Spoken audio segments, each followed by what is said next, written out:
Money is made possible by financial support from Old National Bank and Chicagoans like you. Thank you. Hello, welcome to In the Money. I'm your host, Kimberly Loftus, a CPA and Chicago Business Journal woman of influence, who is also a financial executive that's passionate about personal finance. If you've been tuning in, you know that I follow the 50-30-20 budget. This budget takes your earnings after taxes and splits it into three categories: 50% needs, 30% wants, and 20% debt repayment and savings goals. This budget allows you to take care of the basics, have some fun along the way, and prepare for the future in an easy way. However, you can get off track, but the key lies in understanding and accurately defining your needs versus wants. Well, I'm here to guide you through that challenge. If you have a hard time sticking to a budget, this episode is for you. Today we'll be discussing needs versus wants, discovering financial triggers, and ways to personalize your own smart spending strategies. When we come back, today in the living room, our guests will help you budget yourself to financial freedom.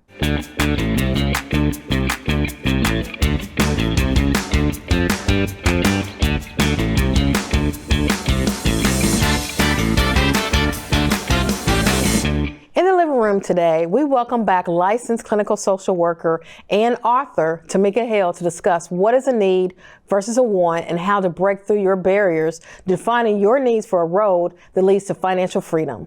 Welcome back to the show, Tamika.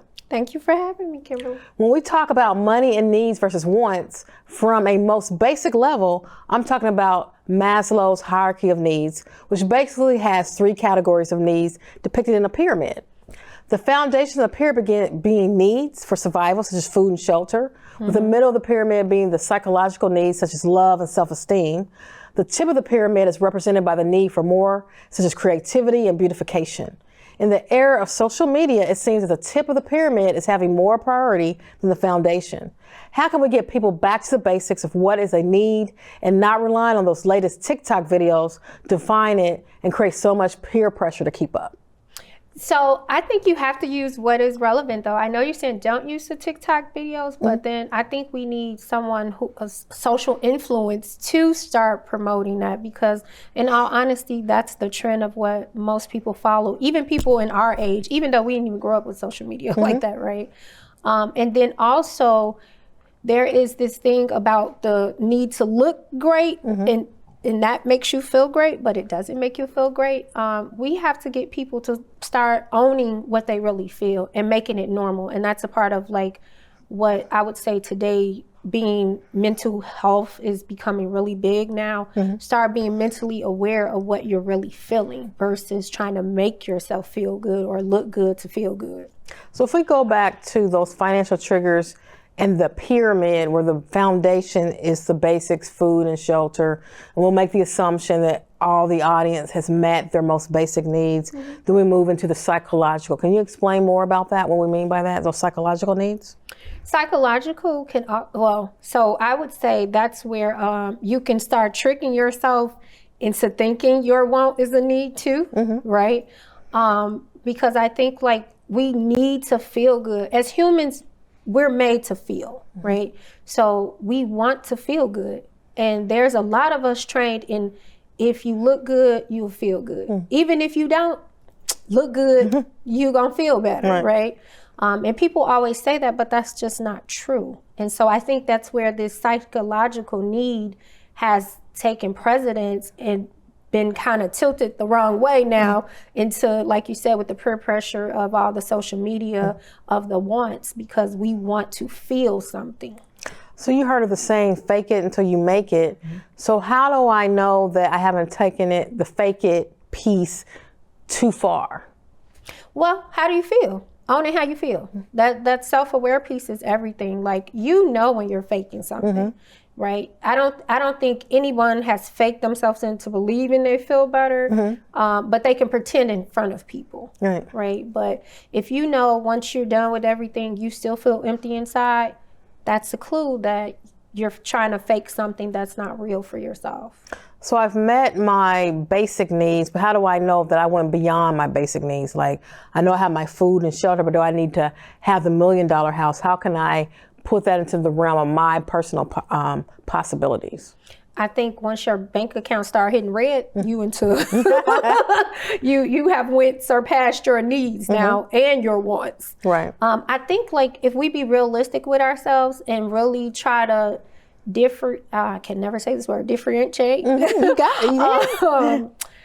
Wants and needs and really write that down, because do you really want or need a phone right now, right?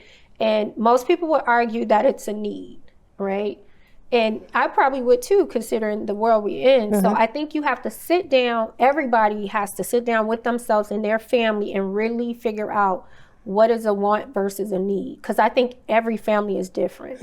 And I think if you do the list of wants and needs and you say, hey, a phone is a need, it does not have to be the plan with all the bells and whistles. It can be just the basics. What do you think about, someone who wants to have beyond the basics, they just can't afford it? Like how do you help them get right in their mind psychologically? What steps should they take? I would say first starting, you have to want to feel different, right? Do you want to keep living in the red? Or do you want to really live a good life and get to the black, you know, meaning that you have an abundance of money. You actually can sit down at a table and go out to eat and not go through 5 credit cards to try to figure out which one, or hold on, let me transfer some money, you know. I think everybody really wants that, but you have to want to do the work to do that. I was watching a video, I want to say on YouTube, where these people had purchased items from a store and they had like 5 different receipts, 5 different bags, because they're using a credit card on this one, they're paying cash on this one, and another credit card on that one. What is that a symptom of when you see actions like that? Emotional spending all day. Okay. Yeah, it's definitely emotional spending because you're trying to feel good. So what would you tell a person who is doing that type of spending? Do you really want to feel good, or do you want to pretend to feel good and then feel bad? You feel good in the moment when you're spending, that's for sure, right? Or when you're eating these expensive meals, whatever. But by the end of the week, or the beginning of the week, whatever, you look at your bank account and now you're worried about, how am I going to pay ComEd or NICOR or, People's Gas, whatever it is. Do you want to really keep living like that? So how do I get to stop myself in the moment? Like is there a mantra that I should develop? I'm feeling down. I go to the store, I pull out my credit card. How can I stop myself in the moment? I think accountability, right? You really have to it's not just going to be like, okay, you come up with this affirmation, it's going to make you stop. You got to be okay with coming up and developing a plan, like a workbook. I have financial triggers out there, but there are plenty of workbooks to actually help you create tangible small steps to actually say, okay, this is step 1. So if I'm feeling like journaling, perhaps, this is what I'm feeling today. Like first learn your trend, if that makes sense. Because you're not even knowing that you're going to spend to feel good, because it's subconsciously now. So you're not even aware that you're doing it. So first you have to bring, as I think I said before, expose, then become self-aware, then become accountable, and then change will happen. So you're going to fail before you succeed. Because you might not even know that you have a trigger until you're journaling. But the only way to find that out, if you would say, to use your words, if I'm always in the red, it could be that you have financial triggers and you need to first discover what those are to figure out, are you emotionally spending? Because you might not know.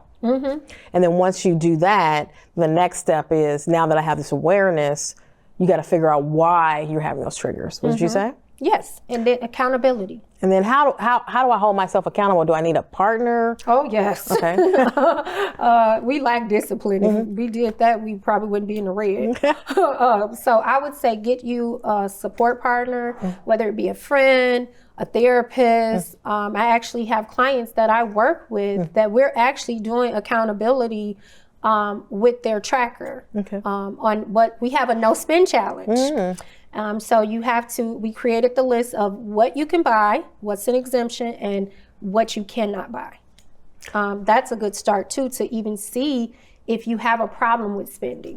So then if you cannot buy, were you able to not actually do it, or you came up with some excuse just to crash through that door and buy something? I like that. Yeah.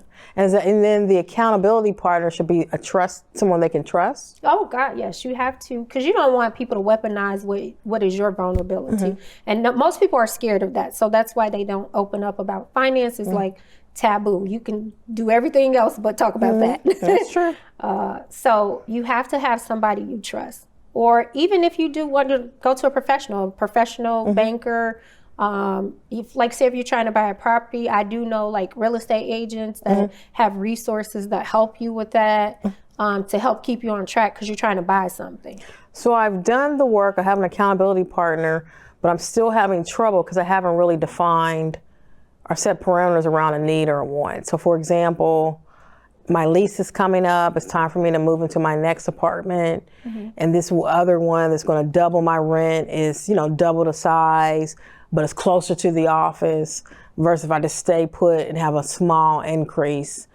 And I justify going into the one that's double the size. Like, how do I know that I'm slipping?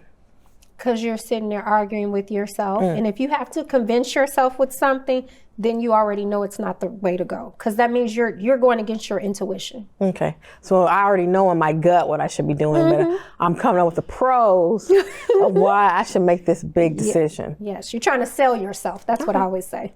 And then where does the accountability partner fall into that scenario? Because that's what you would present to the account. Hey, this is what I'm thinking. But this is why I need to go there, right? Because the accountability is already going to say, hey, why are you doing that? And the moment you start saying, but they got da-da-da-da-da-da-da-da, okay, but how much is it going to cost? Right. And so how does this all fit into the budgeting process? So we have the 50-30-20 rule. 50% is needs, 30% is wants, and then we have 20% some other things. How can I fit that into my budgeting process with my financial triggers, but also getting some joy out of money?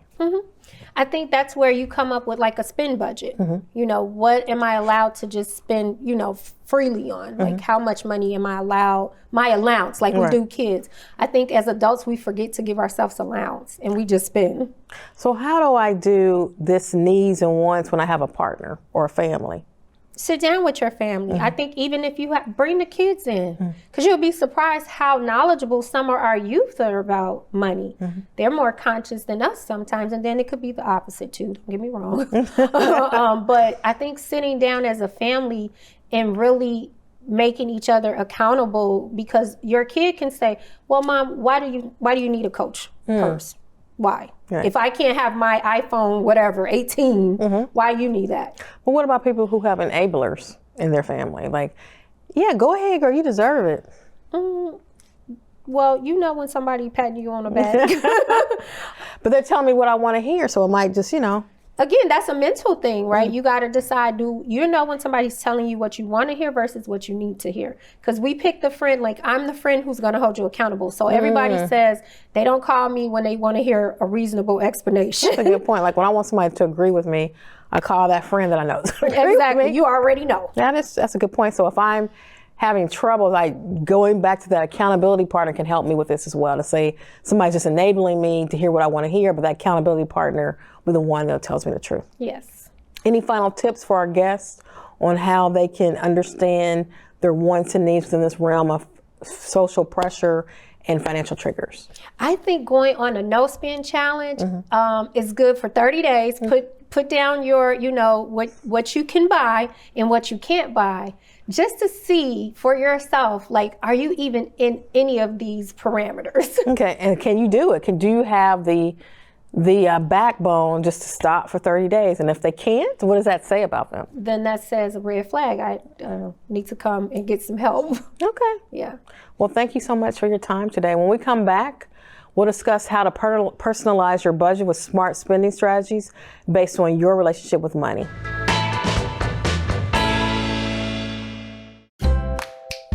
Hi, I'm Bianca Cotton. On a new episode of Behind the Confident Smile, I'll be sitting in conversation with Diana Munoz. They gave me a hand when I needed it. and I want to be able to do that for someone else. Join the conversation Monday, March 4th at 7 p.m. on CAN-TV Cable Channel 19 and streaming on cantv.org and CAN-TV Plus app. Experience the power of community television. This year, our guest, Tani Fair, has committed to starting and staying on her journey to financial freedom. Tani has come up with a method that helps her not spend. Tani, please share your method and why this works with you based on your own financial triggers. Thanks for having me, Kimberly. As mentioned before, we were talking about social media, and it can be a good influence versus bad. But last couple of years, I noticed it was a couple of challenges to help you save money.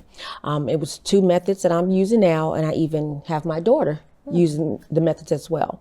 One method is if you take 100 envelopes, number them from 1 to 100, and whatever the envelope is, you put that amount of cash in. Oh, okay. The second method is 52 envelopes, 1 to 52. So each week for 52 weeks, you would put whatever that number you use. So even in a little short period of time that we started, the first week of January, my daughter has maybe like almost 30 or 40 because she's gotten ahead of she's doing 2 envelopes or 3 envelopes a week. I'm doing both those challenges. So actually I have a little bit over like $200 something, which is a kind of a big deal for me because I never had a savings account and never was taught to have a savings account. So why is it that the savings account didn't work, but these envelope system is working for you? Me, I am a person, what I've noticed, I'm turning 50 this year, and what I've noticed is discipline works better for me. I have to have someone telling me to do it or some type of accountability. Okay. If it's just something, well, you know, even though I do have like direct deposit, small amounts going into my credit union account with my job, I'll take it and spend it, you know, immediately, you know, because I know it's there. Or I'll get excited, like, oh, I can buy this because I know I have that there. So I think it's just the accountability and also pulling my daughter into it and seeing her get excited and learning about it. So it's almost like the pressure, family pressure, because you want to set a good example for your daughter? Definitely. And it's something about touching something physical, like an envelope, instead of something being electronically deposited. Does that make a difference for you? Very much so. Being a nurse, we did have to take some type of psychological aspect, you know, class. And I know, you know, we had to learn the different ways we learn. I'm that hands-on tactical. And like you said, literally putting the money in the envelope wouldn't got us 4 boxes, or 2 boxes. I got 2, she has 1. And we keep them in this nice box. And just that thing every Friday or every 2 weeks we do it. So how do you feel when you go pull out an envelope and you put money, like how does that make you feel? Honestly speaking, sometimes I don't want to minimize it, but at the same time, sometimes I feel like responsible.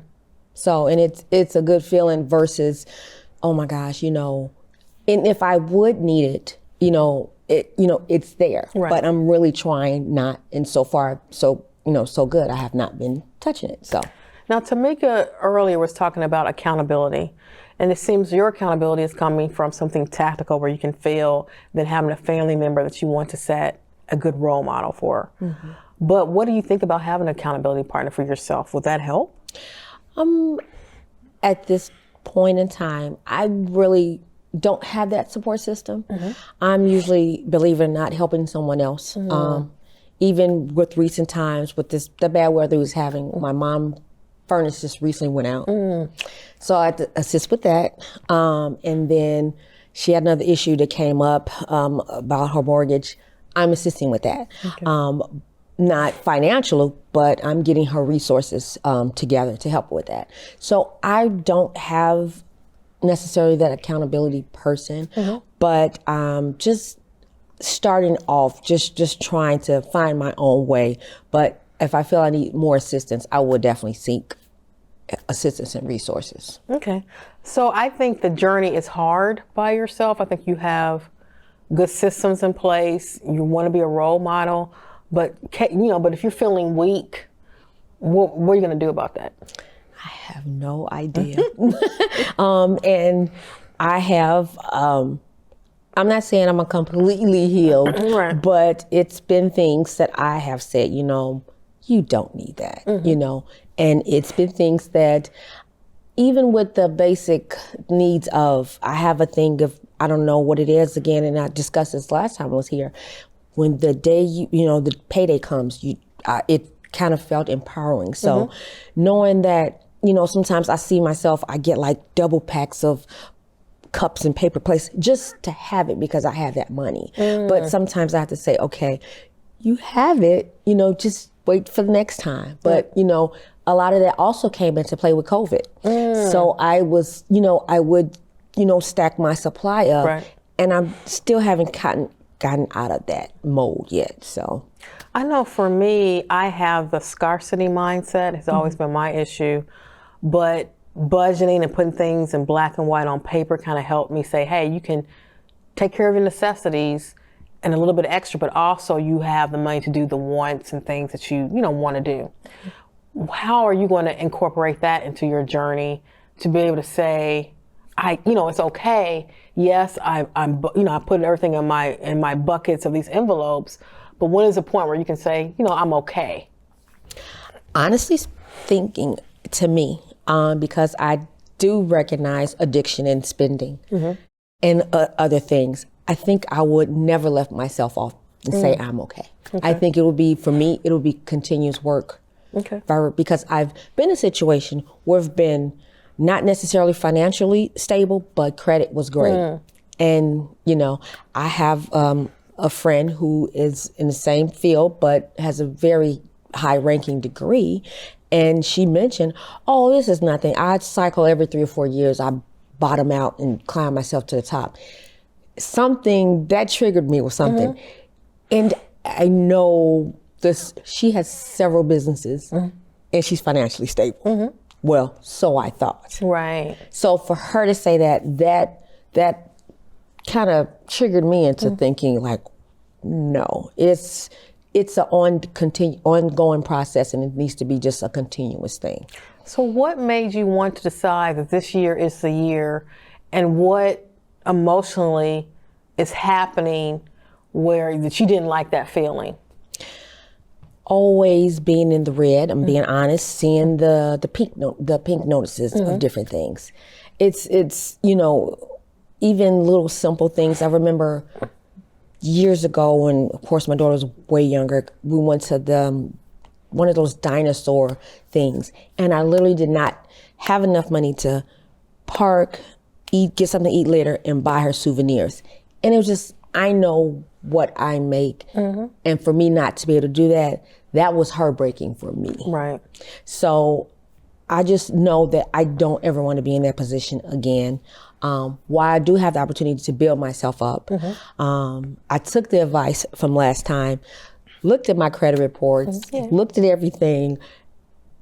It's not as bad as I thought. Yeah, good. So I was kind of shocked with that and happy. Right. And that alone itself gave me even more incentive to say, let's get this together. Because literally everything that's was kind of detrimental to my financial situation and the way I'm living now falls off per se at the end of this year or the beginning of next year. So you ripped that Band-Aid off and looked at it. Yeah. Oh, it wasn't too bad. It's doable. It's healing, right? It's doable. Yeah. Yes. And so with that newfound accomplishment and feeling, do you think you'll be able to continue?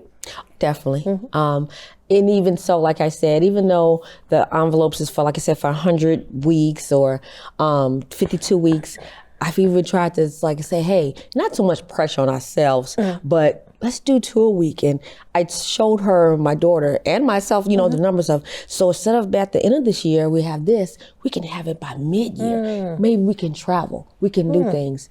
And I think that's what's getting her motivated. So you have goals for that money. Definitely. Definitely. And the one, I should say this in all fairness, one support system I do have, since she has her own checking account now where it's the high school account where people can sell her money and things of that nature. So her father is like giving her allowance every week. So, but I'm teaching her, she's spending, but I'm also teaching her, you have to save something. So she's getting better. That's good. That's a good support system. Yes. Now, do you have anybody in your life that kind of pulls you back into that, who have the same triggers as you have, that's been difficult to manage that? Not,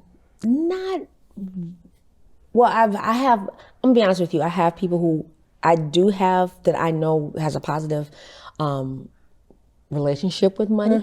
I do tend to go to them. They have helped me. But a lot of it is, again, a lot of us was shame, and I didn't want to bring too many people into my personal business. And so I will say that a lot of people, I think a lot more people have the same issues that you have. We don't talk about it. And so that's one of the reasons I wanted to have this show. We all have our stories of struggling with finances. And I think if there should be no shame, so you definitely shouldn't be shamed. And I really appreciate you coming here and sharing, because it's no shame. All we can do is improve. We're all human. Some people have other addictions.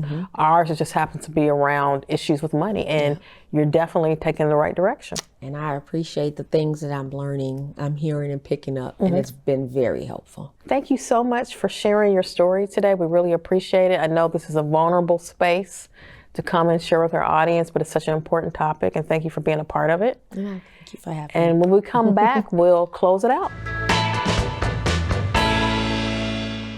Hello, I'm Rich Robbins, inviting you to join me for the series Soft and Tender. Soft and Tender celebrates the resilience and emotional depth of Black fatherhood, offering a powerful narrative on family bonds and ongoing challenges faced by Black communities. As a father and as a parent in general, you have to know that you're not going to always understand, and that's okay. Tune in on CAN-TV, cable channel 19, or stream at cantv.org or the CAN-TV Plus app. Experience the power of community television.